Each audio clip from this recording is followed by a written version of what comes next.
live on the air. I'm Richard Saile.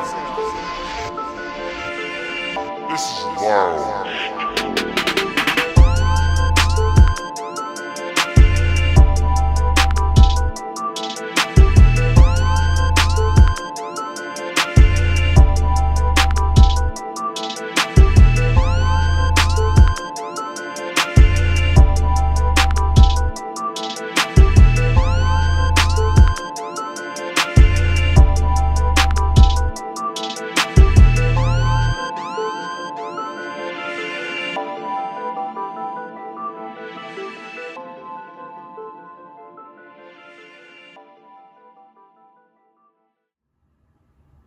Hello, welcome back to another episode of Lounge Time. I'm your host, Rich Saile, and today, Week 4 is nearly in the books. We have a Monday Night Football doubleheader. I already picked the games from Thursday's show.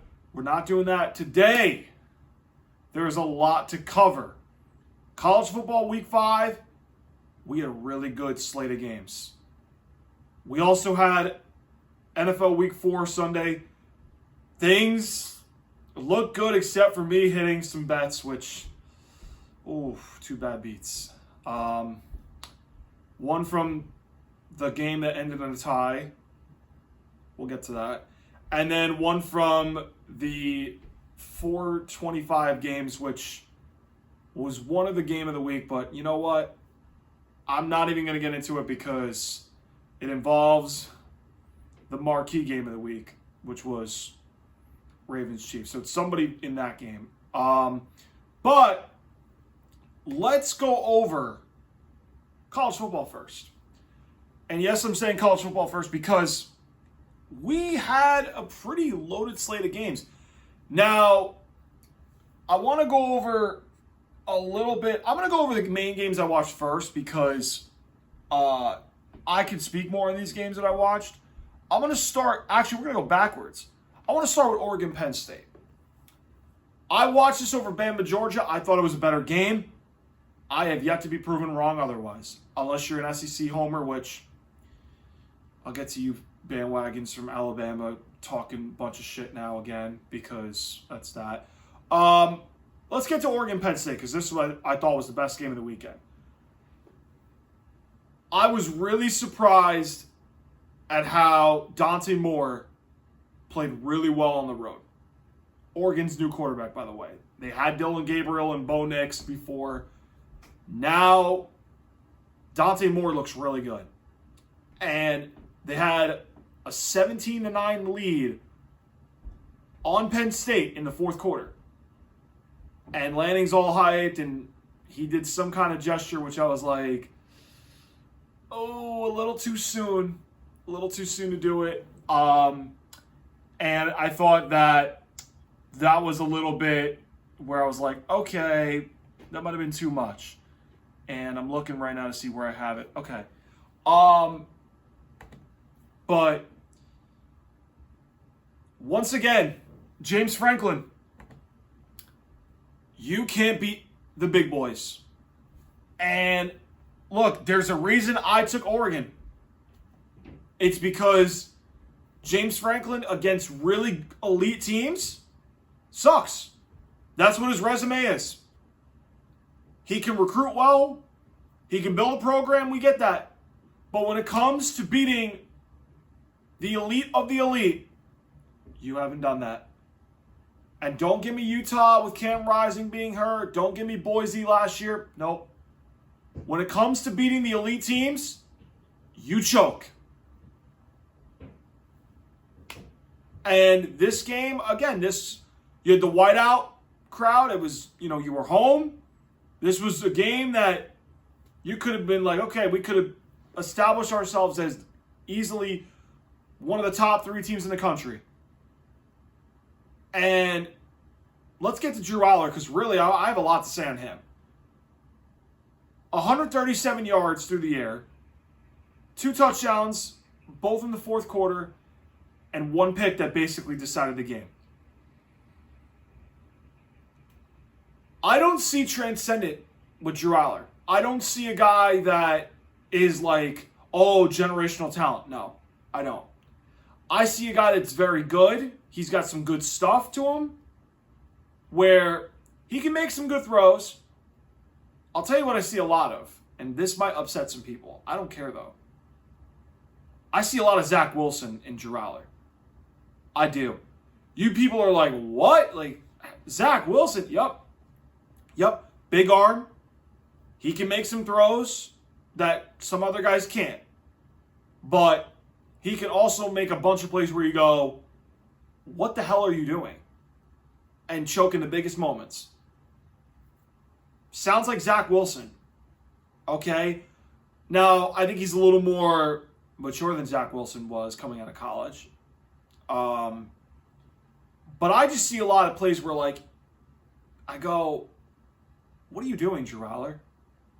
And we kept saying, oh, he's young, he's going to learn the game more, right? Well, now this is basically his senior year, and he can't beat the good teams. And a lot of it's going on James Franklin because that's what his history has been over the years. Geralder did not play like a top 5 pick. Now, granted, the quarterbacks in this class have not lived up to expectations as a whole, which that's a bigger subject for another day right now. But let's put it this way. I think Geralder is massively overrated when it comes to college football quarterbacks. Now, you're probably like, Rich, well, who is your top quarterback in college football right now? Well, can I argue Dante Moore right now for how he went into a hostile road environment and won in overtime on the road? I mean, the dude was 29 of 39 for 248, 3 touchdowns, no picks. He's been lights out so far through 5 games. I could say Dante Moore. I wouldn't be mad if people said John Mateer. I feel bad because his injury is now going to diminish his Heisman Trophy chances, and he was on pace for a really, really strong season. He could have made a strong case. I wouldn't be mad if people said Fernando Mendoza from Indiana, who they look like they could score. What I tell you in guarantees, though, I told you to take Iowa 8.5. We took it, but we had, something else go wrong with us in the late slate of games. I forgot what it was already because short-term memory on what I actually got wrong. Oh, no, it was a 12 o'clock game that messed it up. But, yeah, one of my other guarantees didn't hit, and it was from 12 o'clock. I wouldn't be mad if you said any of those 3 are the best quarterbacks in college football right now. I would not. I know Ty Simpson is getting a lot of buzz after that win yesterday. I mean, not yesterday. Saturday against Georgia. I'll get to him in a second.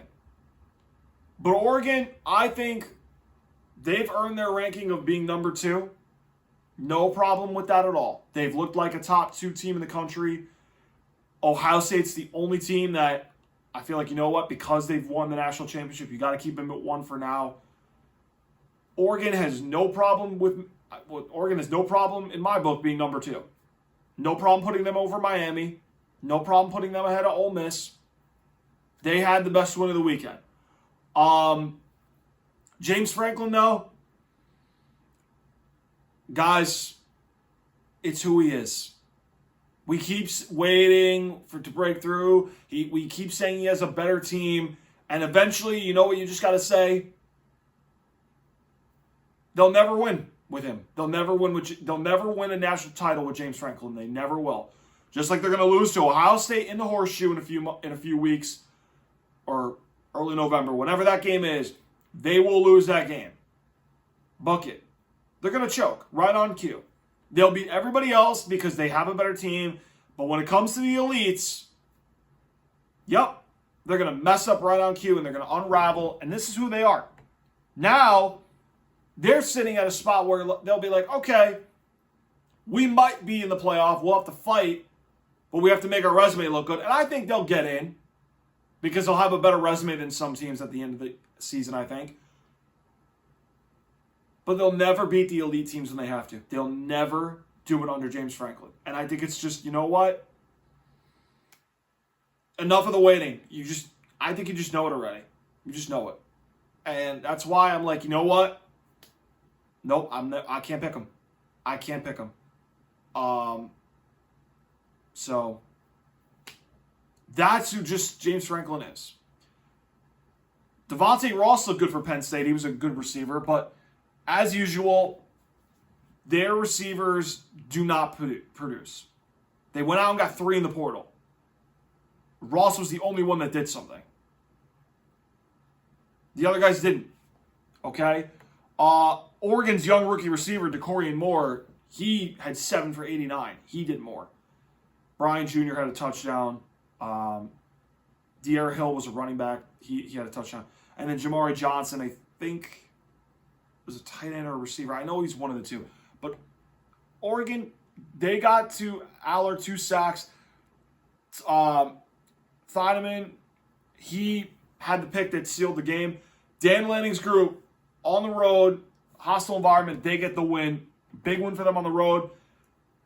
Deserving of number 2, Oregon, in every way. Now, Penn State, you people have to cave in.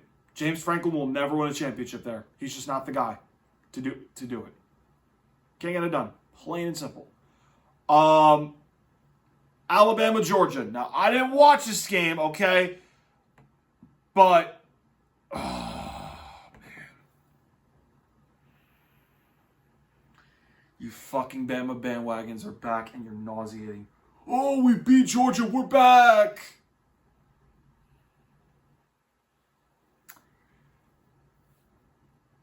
If it weren't for me losing 2 parlays by 1 leg, this would be the only bad thing that happened this weekend. Or the 2 most nauseating bandwagons right now that I can't stand. Well, 3. All 3 won this weekend. And it's a miracle when 1 loses. Let alone it's great if 2 lose. All 3 win, it's unbearable. 2 of them reside in college football. 1 resides in the NFL. You all know who that is. But Kirby Smart, let's go to you first, because this is... I don't understand this. Why would you not play for the tie in this case? Like, seriously. Like, why? What are we doing, Kirby? I mean, seriously. You just dumbfound me. You punt the ball down 3. Like, what? He is the best coach in college football right now. Some people argue Ryan Day. I wouldn't be mad at you for that. This game did not prove that. That was malpractice. What the fuck were you doing in this game, Kirby? I mean, I don't understand. Like, first half, Alabama fucking had it, everything they wanted offensively. And you guys scored in the second and third quarters. So the middles. And then you can't score in the first or the fourth. Yet you punt on your last drive.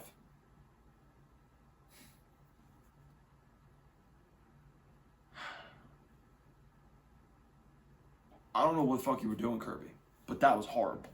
This is why. I don't know why. The only reason I took Georgia is because I hate Alabama bandwagons. I do. I thought for once Georgia would do it. This is another fucking scenario of, you know what? The classic case of this team has your number game.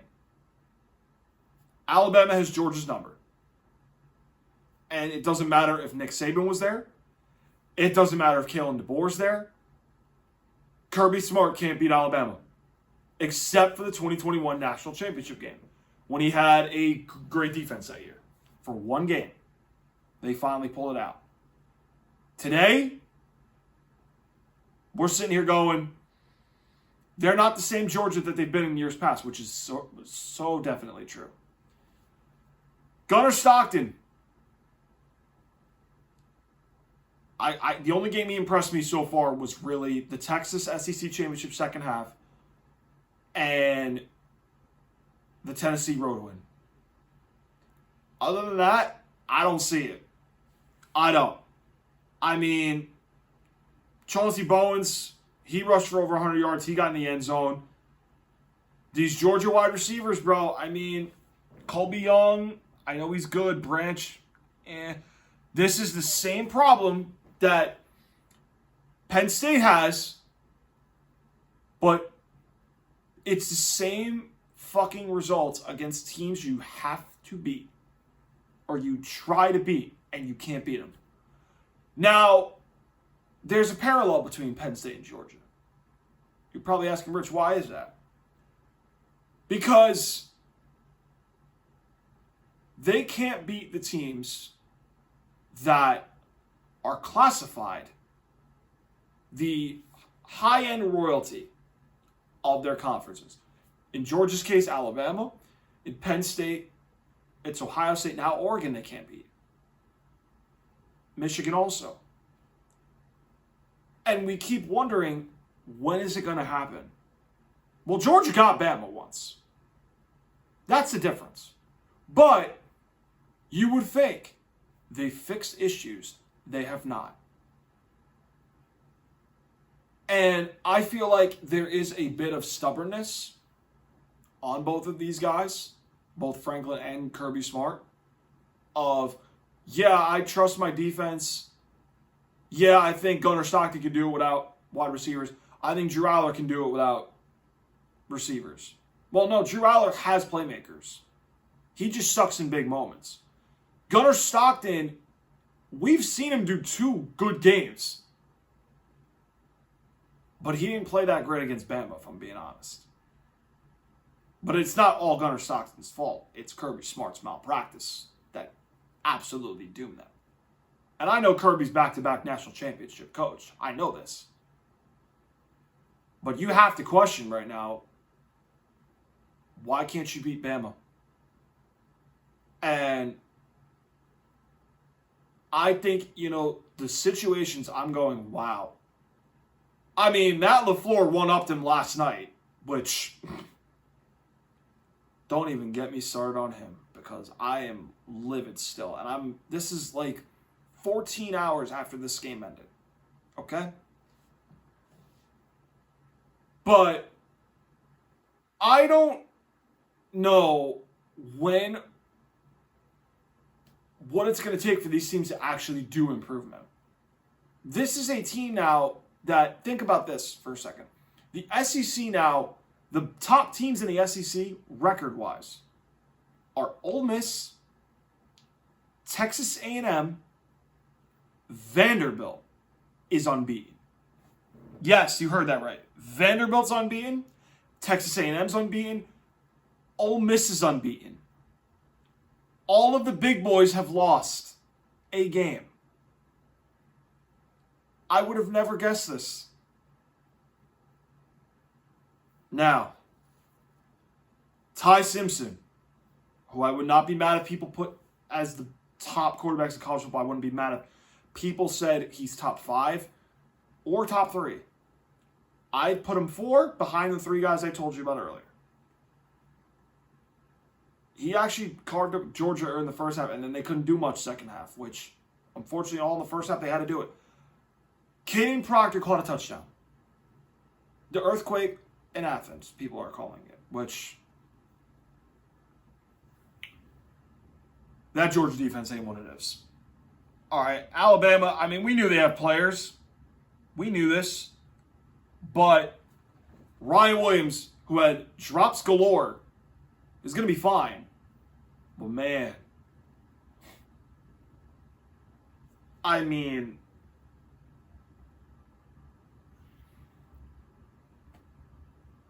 if only this Bama showed up against Florida State, the committee would be being like, hail them as number 1. Nope. Now they're top 10 again.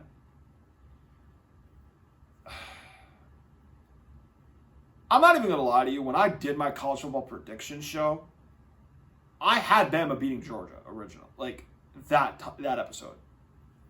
I flipped because I'm like, all right, I'm rooting for Georgia, and I don't give a crap about them because they looked awful against Florida State. And I was like, if Georgia fucking stops panicking, they would beat them.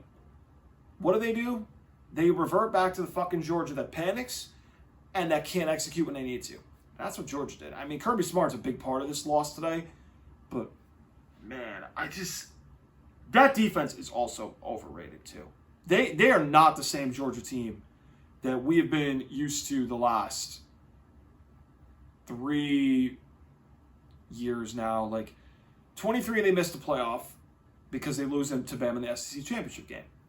Last year, that defense was never really like up to their standard, and they got mauled up front by Notre Dame. And now they'll get in, but they're not like the dominant Georgia of old. They're not. Alabama arguably saved their season, but now I got to hear the fucking bandwagons gloat. Imagine Vandy beats them twice in the last 2 years. That would be so funny. I doubt it'll happen, but it's like, oh man, they're fucking back. These stupid bandwagons.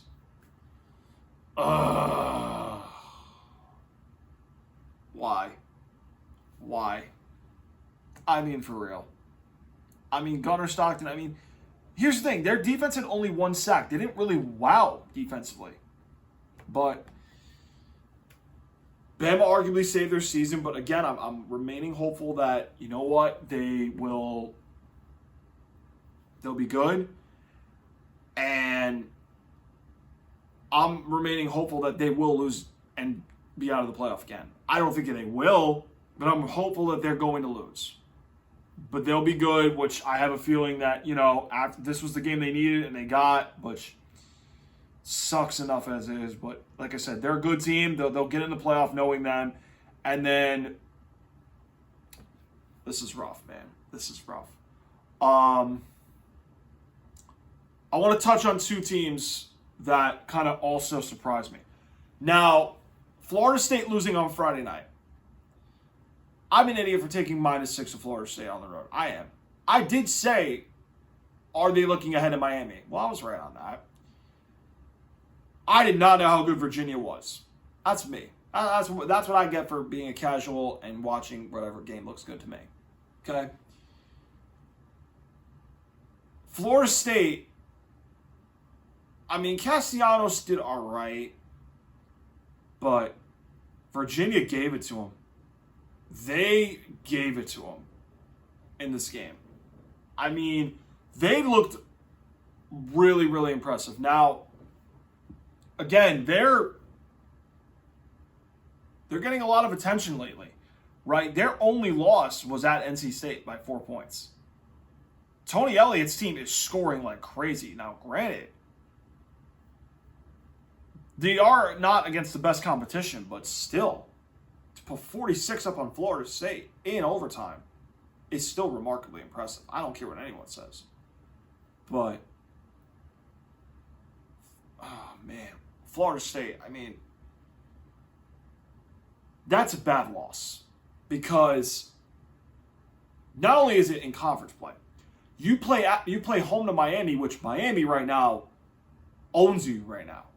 They own you. And I'm not saying they're not going to be bad against Miami. But I would not feel comfortable playing Miami after the way I saw that defense get shredded. Tony Elliott's offense, they had big plays. They ran the ball on them. Virginia gave it to them. And Miami is looking off that bye week and they're going, wow, imagine if we can get going on offense. I've watched Miami a couple games. They look pretty good, right? They haven't been jaw-dropping crazy. They look good against Notre Dame, and they handled Florida as they should. I'm going to watch them again against Florida State. I don't care. That's the one-night game that interests me.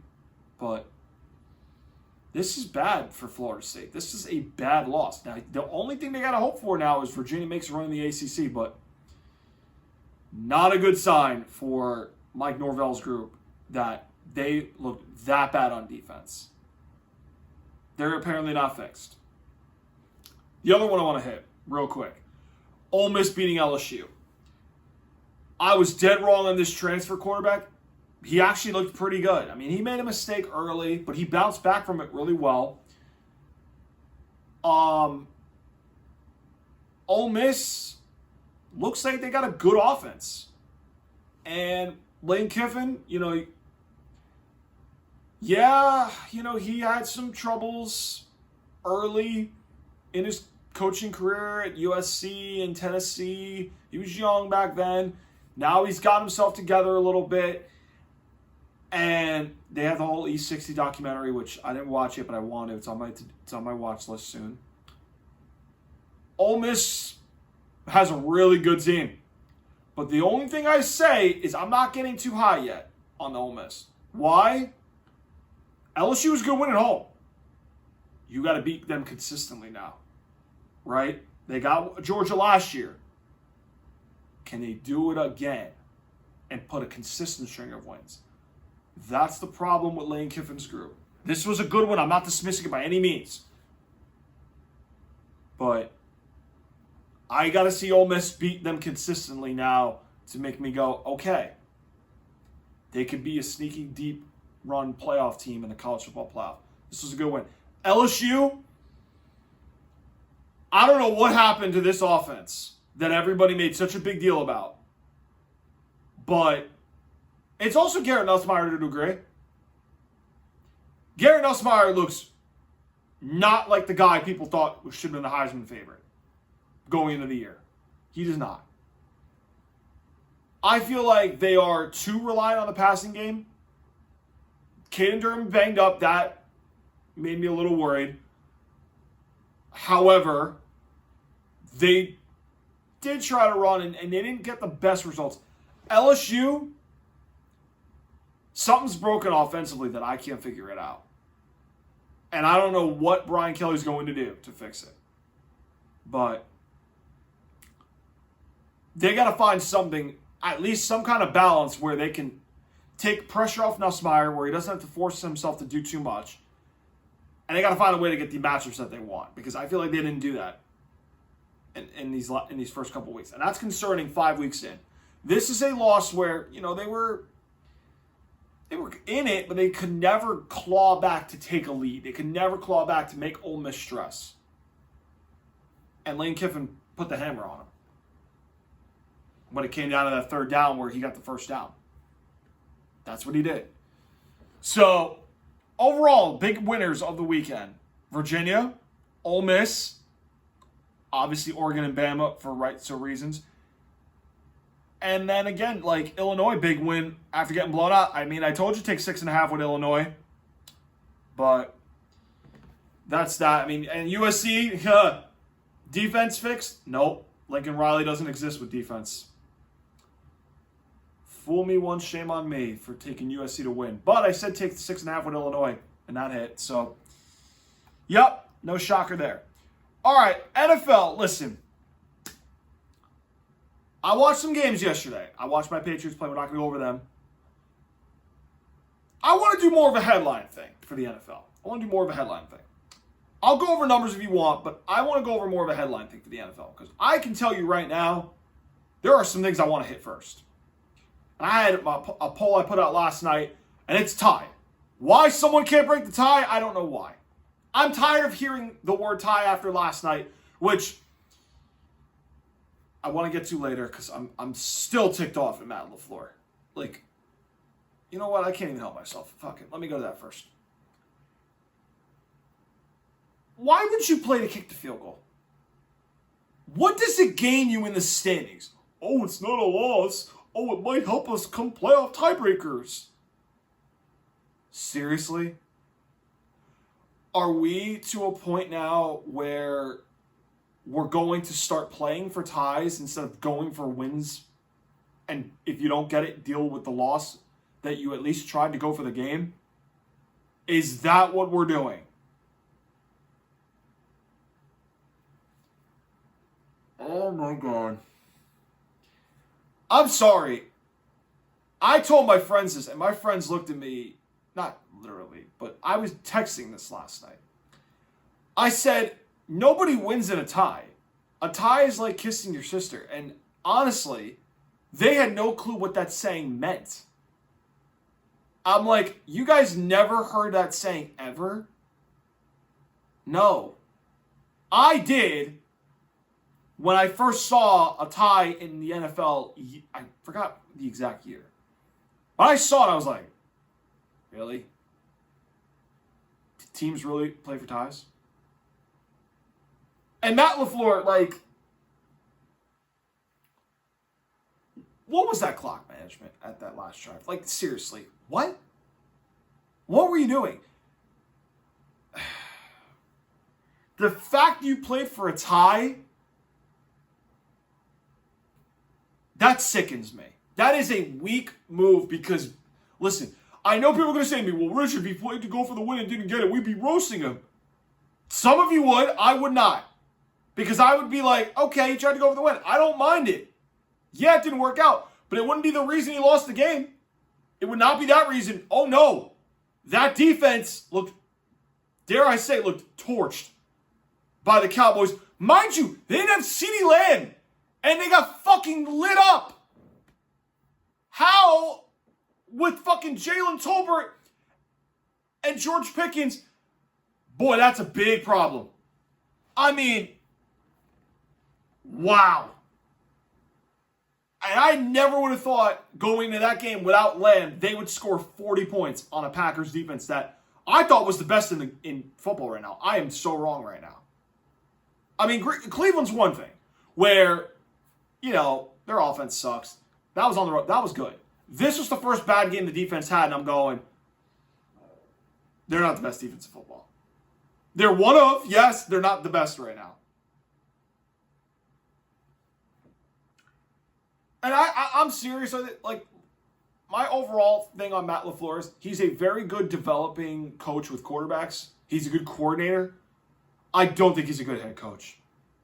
I don't. I think he is a top 10 coach in the league right now. I don't think he's a great head coach. I don't.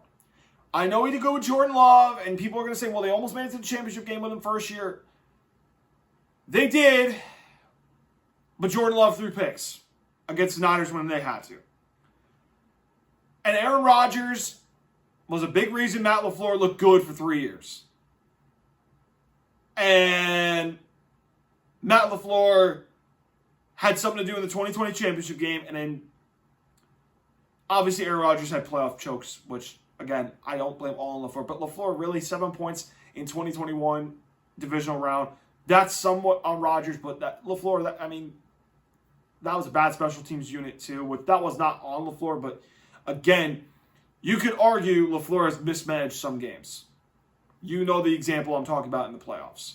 Years ago, not recently. But one in the playoffs years ago, we all know the game. Again, that was, stupid anyway. But this I think is worse. Because you don't gain anything from a tie. Other than, oh, well, it's not a loss. Oh, well, it might help in the come tiebreaker scenario. But you manage that drive horribly.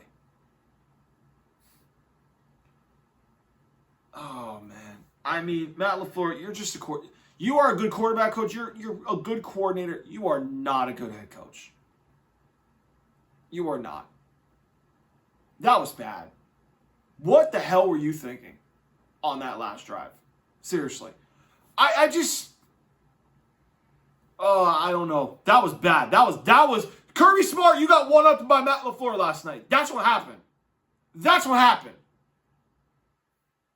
And Matt LaFleur hasn't really won anything compared to Kirby Smart. He hasn't. This was bad. Wow, you suck. Wow. Coaching malpractice on primetime games. Never would I thought that ever in my life would be the headline of both college football and NFL. Well, it's not the headline, but it's one of the headlines that is getting ignored. That's me, though. I want to get to a game that I didn't watch, but this has to be talked about. The Jacksonville Jaguars go into San Francisco and beat the Niners. Now, I had my playoff predictions. I posted on YouTube. One of my biggest fans of the show says to me, "You picked the Jaguars to make the playoffs over the Chargers, over the Steelers?" I think he had the Bengals over there too. And I told him, you got to have a surprise team somehow. And he's like, I don't know if I would have picked them to make the playoff. And I'm like, they're not bad. I mean, I'm not saying names, but you all know who you know if you said it to me. Okay? But he's not happy now. I know why. I tried to warn him. He didn't listen. He knows who he is. This was a big win for the Jaguars. To go into San Francisco, beat the Niners. Purdy just comes back. And I know the Niners are banged up with skill players, but Travis Etienne has some revival that I'm like, wow. Okay. Somebody, he must be healthy. Because he was banged up, I think, last year and he wasn't producing. Now, he's healthy and he's producing. 19 carries for $124 and a touchdown. Trevor Lawrence, they only made him throw 31 times. And he threw for 174 and a touchdown. There's balance in Jacksonville. Wow. Okay. This is some good stuff. Okay? And the Jaguars were like, all right, we'll take away Christian McCaffrey. 2.9 yards to carry. 17 for 49 yards on the ground. And make Brock Purdy beat him. And what does Brock Purdy do? 2 picks. Yeah, he throws for over 300 yards. He can't be the guy to elevate his team to beat teams when he has to. And that's no knock on Purdy. He's a good quarterback. He's just not ready to do those kinds of things to be put on the levels of certain guys. He's a good game manager. But when he has to win a game, he can't do it. The Jaguars were like, all right, take CMC away. Let Purdy beat us. And they were like, go ahead. We ain't worried about you. And that's what they did. Give credit to the Jaguars because they held the Niners to pretty much 6 points in the first half. And then second half, yeah, they got a 2-point conversion. But McCaffrey did more of his damage in the passing game. But they stopped the run. They were like, all right, Purdy, beat us with your arm, beat us with accuracy. Nope. 2 turnovers. But Liam Cohen, the new coach of the Jaguars, he's got something going. Balance. And that's big because that will help you stay competitive in games. Now, I heard Devin Lloyd had a crazy game from people that I was texting in a group chat with. 8 tackles, 6 solo. Okay. Did I miss something? 2 picks. Who I remember coming out of Utah was a really good linebacker prospect. I was like, why is he not going high on the board? And he falls to Jacksonville late in the first round. And I was like, that's a steal. And this kid's a good linebacker. It's just they haven't put the pieces around on defense. Well, Jaguars look good through 4 weeks. And now, guess who they have to play next week? And I feel so bad for them because I'm like, they got momentum and everything. Coming off a big win on the road. They got to travel back to Jacksonville, Florida. They get the extra day, though, but still, it's like they got to play the fucking bandwagons next week. On a Monday night. And it's a game I feel like they're just going to lose because when does he ever lose a game? And you know who I'm referring to. It's nobody on the Jaguars. It's the face of the league that supposedly now looks good after beating up on the Ravens. Okay. We're not talking about that much today. But Jacksonville, this is a good win. Really good win. I think they're building something. This is really, really good sign for them. All right, now, I want to go to one more game, which I was wrong about. And that was Jackson Dart actually looking really good in his debut against a good Chargers defense.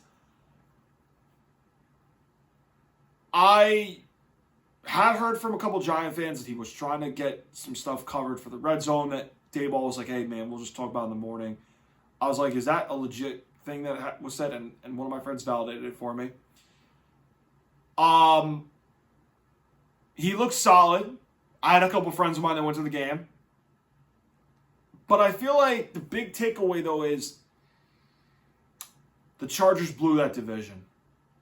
And people are like, Rich, it's week 4. How do you blow the division? Please allow me to explain. You have the bandwagons now, 2-2. Everybody in the national media is proclaiming they're back. Don't even get me started on the fucking trolls that now all of a sudden want to talk shit with their chests out, saying, oh, we're back on offense. Now we are going to be just fine with Worthy. It fixes everything. It's one angle. 2. Yes, they have 3 wins in the division, which are huge. This was a game you should have won. You can't let this happen. Now, I know there's upsets where people go, how do you lose that game? And this was the perfect example of this. I know this. But a rookie quarterback makes that defense, who I've said might be the best defense in football, with the Packers, look like that. Now, it's not all them. Justin Herbert, I'm sorry, that MVP case needs to be put on hold. That was bad yesterday. That was bad. Dexter Lawrence picked you off. Dexter Lawrence. That dude almost pulled a Shawn Rodgers. If you don't know, go type on YouTube, Shawn Rodgers interception return. Dexter Lawrence almost pulled that off in front of the home crowd at MetLife Stadium yesterday. Justin Herbert, that was bad. That MVP case, put on hold, please. Because it's not you right now. This was bad. I think in the big picture, looking at their schedule, they had some winnable games. They could have been really, really strong. And they blew a golden opportunity to go separate themselves and keep keep a little bit of a distance from them and the bandwagons and Denver. Vegas is cooked. They're 1-4. They have problems on defense and blocked field goal yesterday. It's really the big 3 in the AFC West. Chargers, Denver, Kansas City. You could have had a 2-game distance, which still helps you. You blew this. You blew this. I do think the injuries to Joe Alt played a big part.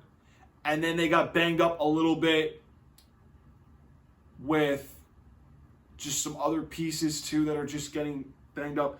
And that's a bad sign for them because I feel like the Chargers are a team, when they get plagued with injuries, it's troublesome. They already have Rashawn Slater out for the season, and now Joe Alt, we have to see the severity of the injury with him. That's not a good sign. So, again, the kid played really well. I'm not taking that away from him. I think the bigger story is the Chargers blew the division. I know it's week 4. This was a golden opportunity to win a game. And that offensive line made Herbert uncomfortable. Those receivers could not get separation. That was the biggest issue I had for the Chargers going into this season. Can those wide receivers create separation? They managed to do something similar along those lines in the first 3 weeks. Although they haven't clicked offensively, and this is one of those games where it's showcasing. They've got problems. I don't doubt Jim Harbaugh can fix it. Najee Harris is banged up, so now Omarion Hampton, who balled out, by the way, he did good for me in fantasy. Cross my fingers, we're looking to get a first win in fantasy, which is nice. But they got to figure out something on offense that helps Justin Herbert stay upright in protections. And they have to be able to get something gelling heading into week 5. And this game, this was more about how they blew this division, I think. And I know people say it is week 4. You could still be up 2 games right now on the Chiefs and Denver if they win tonight. And that hurts. And now I feel like forget it. Now the bandwagons have all the hope in the world, which they're the last team that needs hope after fucking dominating the last 5, 6, 7 years. They don't need any more. Okay? They need to be quieted. Which, forget it now. The noise is through the roof. I also have one more take I have to say. And this is my last game I'm going over, by the way, guys. Because I'm not really going to go much in depth with this. I know Eagles-Tampa was good. I mean, again, I feel like A.J. Brown, again, there's some cryptic posts he sent after the game. Howie Roseman has to work that out. That's got to be a situation where he's got to work that out with A.J. Brown. I'm telling you right now, I would not be surprised if he gets moved by the trade deadline. Who gets him? I don't know. But one of 3 things, it's going to be one of 3 things. They got to either figure this out on offense to where they got to change what they've been doing, which I know they've been a running team. They have not ran the ball well. They got to figure out how to get him going to keep him happy and see if they can do it, which I feel like when they did it against Tampa in the second half, that's when they really couldn't get anything going. So he's got to suck it up and understand, look, this is what we are. We're a running team. I'm not going to get much targets. But I know receivers nowadays don't like that. They got to either change the identity, which does not bode well, and that's not the best solution. But the Eagles have not been able to run the ball well lately. Or 3, they have to move on from them and say, listen, we'll trade you, which I think is going to be happening soon. It might happen leading up into the trade deadline. I don't think it's going to happen immediately, but I think it's going to become an increased distraction if they can't get this solved. And I think Howie Roseman's trying to figure out behind closed doors, how do we get him to at least not feel like we have a distraction every single week? I feel like this is Terrell Owens again in Philly all over again. I really do. But the thing is, he just won a Super Bowl. So what are you happy now? You got your ring and now you want to go be a number 1 again? Ask Tyreek Hill how that's doing from in Miami. Now, I know there's a team in particular that, our fans want A.J. Brown. I am telling you right now, I told you 2-3 weeks ago, don't get your hopes up. We're not getting A.J. Brown. We're not. There's probably going to be other teams that are going to want him. And I told you, I said, Howie Roseman's not going to trade him. But I said, the only thing that I think is going to make that happen more likely is if they say, okay, this distraction's too much for us. We got to move on. But the Eagles would be foolish to do that unless they have a really good return, which, if you look at that receiver depth chart outside of Devontae Smith, I like some of the receivers, but they're not ready to step up in that role. And I don't know if they're going to be able to pick up the production that A.J. Brown offers. But they got to figure out this problem on offense and avoid this distraction. Or otherwise, Howie Roseman has to make a tough decision that requires maybe moving A.J. Brown at the trade deadline. I don't think it'll happen, though, but I think if this distraction gets worse, it will happen. Colts-Rams briefly. Good win for the Rams. Daniel Jones kind of reverted back to his old ways. I know he played much better in the second half, but I told you this would end at some point. I told you, but they are showing signs that, you know what? They're not worse, but they're going to be competitive. And they only lost by 7 on the road. That's not a bad loss. Rams, don't rule them out in the NFC. Last point, and this is my last take on this for today. This is going to be on the Ravens-Chiefs game. I'm not going to be like the national media and proclaim and join the Chiefs are back hype train. I'm not doing that. I think there's a bigger take that people are afraid to say. And I say mainly those at ESPN that are afraid to say it. Lamar Jackson is just not a big game quarterback. He's not. Oh, but Rich, he threw for 5 touchdowns against the Rams on Monday night. How did he do in the postseason later that year when he got one and done? I know. One and done. Oh, but he won a playoff game on the road against the Titans. Okay, what happened after? Oh, yeah. 3 points. Against the Bills. Pick 6. Decided the game. I watched.